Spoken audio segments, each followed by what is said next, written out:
የገዛ ምርጥ ጓደኛዬ የምትሉት ሰው ከኔና ከፍቅረኛችሁ አንዳችንን ምረጡ ያለበለዚያ ጓደኝነታችን ይፈርሳል ቢላችሁ ምን አይነት ውሳኔዎችን ትወስናላችሁ?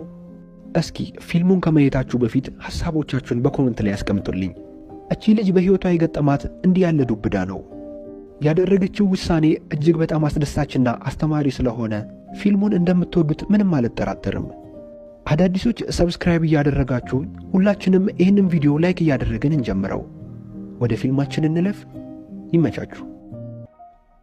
ፊልሙ ሲጀምር በሃዮሰን ትምህርት ቤት ውስጥ እጅግ በጣም ታዋቂና ቆንጆ የሆኑ 3 ሴት ጓደኛ ማቾችን እያሳየን ይጀምራል።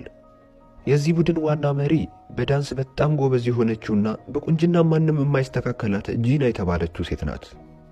ጂና በትምህርት ቤት ውስጥ አዳዲስ ፋሽኖችን ታመጣለች እንጂ ምንም የምትከተለው የሰው ፋሽን አልነበራትም።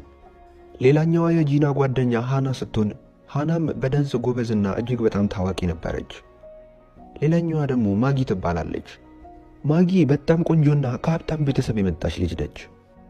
እና እነዚህ 3 ጓደኛ ማቾች በትምህርት ቤት ውስጥ በጣም ከሚታወቁ ምርጥ ጓደኛ ማቾች ውስጥ አንደኞቹ ናቸው። በሌላ በኩል ሊ የተባለን አንድ የዛው ትምህርት ቤት ተማሪ ልጅ እንተዋወቃለን። ክፍል ውስጥም ተቀምጦ ከርቀት እነ ጂናን እያያቸው ሳለ ጓደኛው ከኋላ ይመጣና ጭንቅላቱን ነካ አድርጎት ማንን እያየ ነው በማለት በመስኮት ሲመለከት እነ ጂናን እያየ መሆኑን ያስተውላል። እናም ያንግ የተባለው ጓደኛው አሁንም እዚች ልጅ ላይ እያፈጠጥክ ነው በማለት ሲጠይቀው ሊም መጀመሪያ እነሱን እያየ እንዳልነበርና በድንገት አሁን እንደመጡ ይነግረዋል። ቻንግም ከድሮ ጀምሮ ፍቅረኛ እንዳላት እያወቅ ሁሌ ትከታተላታለህ፣ ይህንን ነገር ብታቆም ይሻልሃል ይለዋል። ሊም በአግራሞት ፍቅረኛ ቢኖራት እኔ ምን አስጨነቀኝ፣ እኔ ስለምወዳት ብቻ ነው ማያት፣ ሌላ ምንም ያደረኩት ነገር የለም ይለዋል። በሌላ በኩል ጂናን ከፍቅረኛዋ ያንግ ጋር ቆማ እየተከራከረች እናያታለን። ፍቅረኛዋ ያንግ የቤዝቦል ተጫዋች ሲሆን ትላንትና የጂና ልደት መሆኑን ስላላስታወሰ ጂና በጣም ተናዳበት እየተቆጣችው ነው። ያንግም በጣም ቢዚ ሆኖ ስለነበር እንደሆነ እየነገራት ልደቷን ዛሬ ማክበር እንደሚችሉ ይነግራታል።